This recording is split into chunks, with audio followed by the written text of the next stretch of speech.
राजकुमार ने कहा, मैं बहुत थका हुआ हूं, अब सोऊंगा, लेकिन शाम को जब यह घर जाने लगे तो मुझे जगा देना। शाम को जब धोबी की लड़की के जाने का वक्त हुआ तो उस दासी ने राजकुमार को जगा दिया। राजकुमार ने झट माथे पर साधु महाराज की दी हुई राख लगा ली और उसके साथ हो लिया। अगले दिन सुबह सुबह राजकुमार वापस आए और दासी से बोला, आज मैं इस कमरे में सोऊंगा, जब वह धोबी की लड़की आकर बैठ जाए तो तुम आकर मुझे जगाना और मुझसे पूछना कि दिन चढ़ गया है। मैं जगा क्यों नहीं हूं, मैं जो ना बताना चाहूं उसे ही जिद करके पूछना। दासी समझदार थी, समझ गई कि राजकुमार का क्या मतलब है। जब धोबी की लड़की आकर अपनी कुर्सी पर बैठ गई तो दासी ने आकर राजकुमार को जगाना शुरू किया। राजकुमार पहले तो जगा नहीं। जब ज्यादा समय हो गया तो दासी को डांटना लगा, क्या मुसीबत आ गई है, क्यों जगा दिया मुझे, मैं इतना अच्छा ख्वाब देख रहा था, मेरा ख्वाब तोड़ दिया। तुमने दासी खुशामद करने लगी। राजकुमार बताइए, क्या ख्वाब देख रहे थे। पहले तो राजकुमार उसे टालता रहा, फिर बोला, अच्छा अब तुम इतनी जिद कर रही है तो बता देता हूं। मैंने सपने में देखा कि कल रात जब यह धोबी की लड़की उठकर यहां से गई तो मैं भी इसके साथ साथ चला। यह गाड़ी में बैठी तो मैं भी साथ बैठ गया। सच में थोड़ी ख्वाब में तो ख्वाब में इसके साथ गया था। दासी ने फिर पूछा, अच्छा तो फिर क्या हुआ। राजकुमार कहने लगा, फिर क्या हुआ, मैं जोर जोर से घोड़ा गाड़ी दिला रहा था। यह गाड़ी चलाने वाले को डांट रही थी कि आज तुम ये कैसे गाड़ी चला रहे हो। गाड़ी वाला बेचारा बोला, राजकुमारी मैं तो रोज ऐसे ही चलता हूं। खैर, जैसे धोबी का घर आया, यह धोबी की लड़की धोबी धोबिन के पास तो नहीं गई, सीधे चढ़कर ऊपर छत पर पहुंच गई। मैं भी इसके साथ कमरे में आ गया। क्या सजा हुआ कमरा था, लगता ही नहीं था कि यह धोबी का घर है। सोने चांदी का कालीन बिछा हुआ था, सोने चांदी की कुर्सी रखी थी। राजा के महल से भी ज्यादा खूबसूरती से सजा वह कमरा था। मैं भी कुर्सी पर बैठ गया। दासी पूछने लगी, आप और उनके कमरे में बैठकर कैसी बातें करते हैं। राजकुमार बोला, अरे सच थोड़ी, ये तो सपने में था।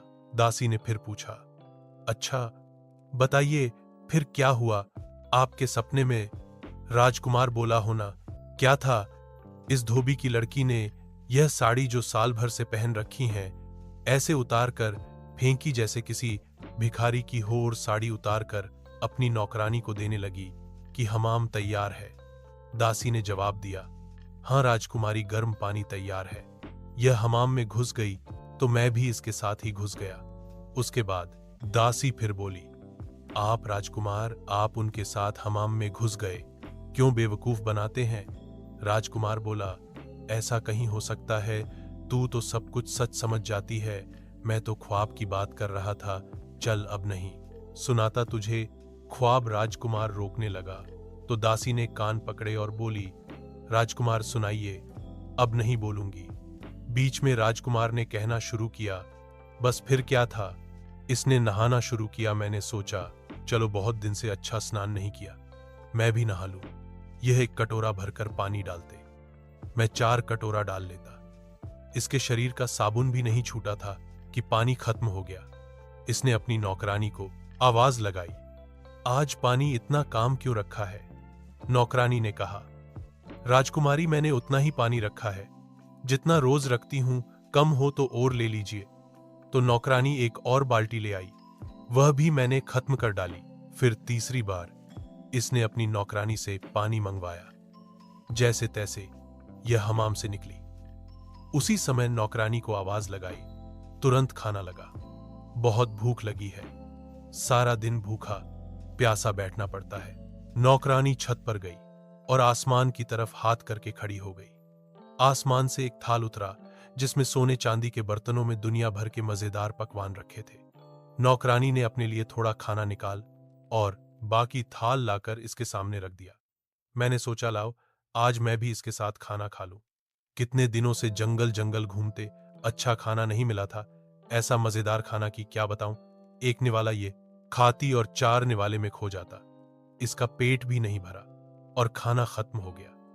इसने फिर नौकरानी को डांट लगाई कि दासी क्या बात है, आज तुम कर क्या रही हो, इतना सारा खाना रखा है, मैं भूखी रह गई। नौकरानी बेचारी हैरान थी। राजकुमारी, मैंने उतना ही खाना अपने लिए निकाला था जितना रोज निकलती हूं, लीजिए, आप मेरे हिस्से का भी ले। लेकिन आज कुछ गड़बड़ लगती है। क्या राजकुमार ने आपसे बातचीत तो नहीं की? इस पर यह धोबी की लड़की अपनी नौकरानी को डांटने लगी कि तेरी हिम्मत कैसे हुई ऐसी बात कहने की, वह तो मुझे कभी छू भी नहीं सकता। मैंने सुना कि इस धोबी की लड़की ने मेरे बारे में ऐसा कहा, मुझे भी गुस्सा आ गया। बाकी खाना भी यह थोड़ा सा ही खा पाई और मैं सब खा गया। यह भूखी रह गई, लेकिन मन ही मन हैरान हो रही थी कि मामला क्या है। फिर आसमान से इसके लिए कपड़े आए, इसने कपड़े बदले। नौकरानी ने इसका मेकअप किया और बाल वाल मोती गूंथे। बस क्या था, क्या बताऊं, क्या लग रही थी यह धोबी की लड़की जो यहां इस गंदी साड़ी में आकर बैठ जाती है। सज सवर कर यह जाकर छत पर खड़ी हो गई। रात के करीब आसमान से तख्त आकार का उड़ने वाला सिंहासन उतरा और यह उस पर बैठ गई। मैंने सोचा यह तो कुछ भी नहीं हुआ। मैं भी तख्त का पाया पकड़कर लटक गया। इतना कहकर राजकुमार रुक गया। दासी ने इशारा किया कि धोबी की लड़की ने थोड़ा सा मुंह उनकी तरफ फेर लिया। दासी पूछने लगी, राजकुमार फिर क्या हुआ? राजकुमार बोला, बस ख्वाब खत्म हो गया। दासी जिद करने लगी, राजकुमार सुनाइए, ऐसा अधूरा ख्वाब थोड़ी हो सकता है, बताइए फिर क्या हुआ? राजकुमार पहले तो टाल मटोल करता रहा, फिर बोला, फिर वह तख्त ऊपर ही ऊपर उठता हुआ चांद तारों से भी ऊपर उड़ते उड़ते परियों की दुनिया में पहुंच गया।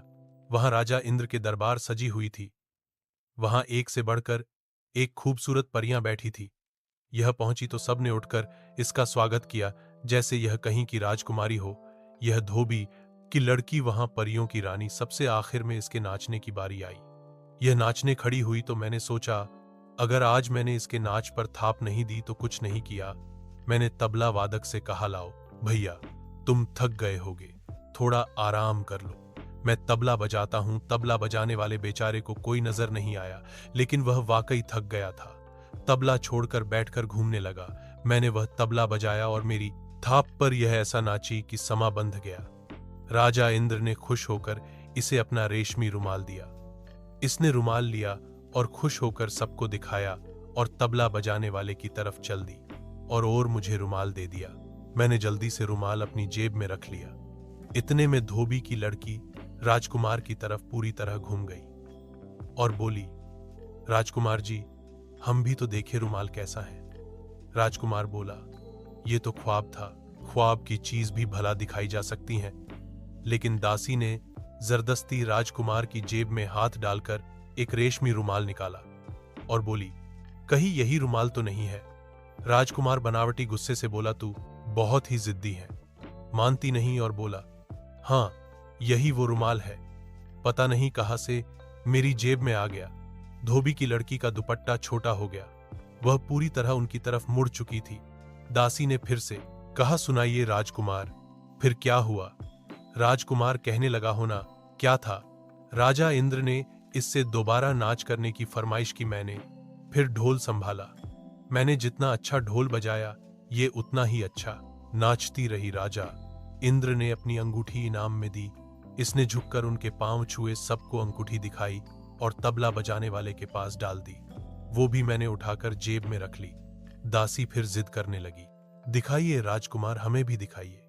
वो कैसी अंगूठी थी? राजकुमार बोला। दासी तो बेवकूफ है, अब एक चीज सही हो गई इत्तेफाक से, तो इसका मतलब ये नहीं कि सभी बातें सही निकले। तभी दासी बोली, क्या? राजकुमार, यह वही अंगूठी है। राजकुमार बोल, अरे हाँ, यही तो वह अंगूठी है, लेकिन मेरी जेब में कहां से आ गई? दासी ने इशारा किया। धोबिन की लड़की का घूंघट ऊपर उठ चुका था, लेकिन राजकुमार और दासी ऐसे देख रहे थे जैसे कि उन्होंने कुछ देखा ही नहीं। दासी ने पूछा, फिर क्या हुआ? राजकुमार बोला, मैंने भी ऐसा तबला बजाया कि अपनी जान लड़ा दी, और ये भी ऐसा नाची कि इसका जवाब पूरी परियों की दुनिया में नहीं था। नाच खत्म हुआ तो राजा इंद्र उठ खड़े हुए। राजा इंद्र उठकर बाहर गए और यह भी भागकर उड़न खटोली पर बैठी। जल्दी में अपना इनाम तबला बजाने वाले के पास छोड़ गई। सोचा कल ले लेगी। इसे क्या पता था कि यह सब तो मेरे पास था। इसका तख्त उड़ा और मैं उसके पंख को पकड़कर नीचे आ गया। बस यही तक देखा था कि तूने आकर जगा दिया। दासी कहने लगी कि राजकुमार अब वह हार भी दिखाइए। राजकुमार ने कहा, अरे दासी, वह तो एक ख्वाब था, हार मेरे पास कहां से आया। लेकिन दासी नहीं मानी और राजकुमार की दूसरी जेब से मोतियों का हार निकालते हुए पूछा, क्या यही वह हार था? अब तो धोबी की लड़की कुर्सी से उठकर राजकुमार के पास आ गई और बोली, राजकुमार, अब तो आप जान ही गए होंगे कि मैं धोबी की लड़की नहीं हूं, मैं परियों की दुनिया की एक परी हूं। अब मेरी कहानी भी सुन लीजिए। परियों की दुनिया में मुझसे अच्छी नाचने वाली कोई और नहीं थी। राजा इंद्र मेरा नाच देखकर ही रोज दरबार करते थे। एक रात मेरी तबीयत खराब हो गई थी, सर में बहुत दर्द था। दरबार से बुलावा आया तो मैंने मना कर दिया, लेकिन राजा को मेरे बिना चैन कहां दोबारा बुलावा आया, तो मुझे गुस्सा आ गया। तो मैंने भी कह दिया कि राजा से कह देना कि इंसानियत नाम की कोई चीज है कि नहीं। यहां मैं दर्द से तड़प रही हूं और उनको अपने नाच की पड़ी है। संदेश लाने वाले ने राजा से उसी तरह कह दिया। राजा इंद्र तो गुस्से में आग बबूला हो गए। राजा इंद्र ने मुझे बुलाया। मैं डरती कांपती पहुंची तो उन्होंने कहा कि तुझे बहुत नखरा हो गया है, अपने नाच पर जा। मैं तुझे बद्दुआ देता हूं कि तुझे साल भर धरती पर लड़की बनकर रहना पड़ेगा और अपनी पहचान छुपानी पड़ेगी।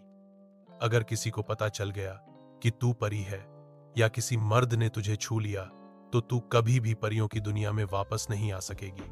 मैं बहुत रोई, गिड़गिड़ाई, माफी मांगी। राजा ने कहा, मैं अपनी बद्दुआ वापस तो नहीं ले सकता, लेकिन तुझे हर रात को तख्त भेजकर परियों की दुनिया में बुला लिया करूंगा। लेकिन 1 साल तुझे धरती पर ही काटना पड़ेगा। मेरे पंख नोच लिए गए और मुझे धरती पर फेंक दिया गया। मेरे साथ मेरी दासी को भी धरती पर आना पड़ा। मैंने अपने लिए धोबी का घर पसंद किया और धोबी की लड़की बनकर रहने लगी ताकि किसी को मुझ पर शक ना हो। लेकिन मेरी किस्मत में आपकी सेवा करना लिखा था। कल मेरी सजा का 1 साल पूरा होने वाला था। मुझे मेरे पंख वापस मिल जाते और मैं फिर से परियों की दुनिया में वापस चली जाती। आपको मेरी असलियत कभी पता ना चलती। आप यही समझते कि मैं बेवफाई की और मैं चली गई। लेकिन सब खत्म हो गया। अब आप ही मेरे मालिक हैं और मैं आपकी नौकरानी। राजकुमार ने उस लड़की की यह हैरान करने वाली कहानी सुनी और अपनी दुल्हन को लेकर राजा और रानी के पास गया और सारी कहानी सुनाई। राजा को पता चला कि उसकी बहू धोबी की लड़की नहीं बल्कि इंद्रलोक की अप्सरा है, तो उनकी खुशी का कोई ठिकाना नहीं रहा और अपने बेटे की फिर से धूमधाम से शादी की और खूब खुशियां मनाई।